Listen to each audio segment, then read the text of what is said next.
Hi, yes sir. Hello sa mga Lodi Geeks na tinatamay sa ating video guys. Pakita na natin ginawa nating Epson L121. So, ito yung Epson L121 guys. Napakaangas nito, napakaganda. So, kung mapapansin nyo, skeleton na, baklas na, gumagana pa. So, ganyang katibay ang Epson L121 guys. Kaya sa mga kapatid, sa mga Lodi Geeks natin gustong bumili ng printer, pang print nila, pang gamit sa kung anumang paggagamitan na nila tungkol sa printing. So, ito yung pinakamaangas at pinakamagandang printer na maisasuggest ko guys. So, napakaangas yan, napakatindi nitong printer na to, napakatibay nito. So, ayan, kung makikita nyo, kalas-kalas na, baklas na lahat.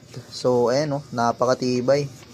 Nagpiprint pa rin yan kahit skeleton na guys. Basta wag lang madadamage yung kanyang mga wiring dyan. Lalo na itong parang strip wire na yan. Tapos yung parang strip wire na nakakabit sa kanyang printed. So, ganyan siya katibay guys. Napakaangas, napakaganda ng printer na to. So, magiging ehemplo, hindi sakit ng ulo. Maraming salamat sa Lodi Geeks natin dyan, sir. Yun lang. Peace out!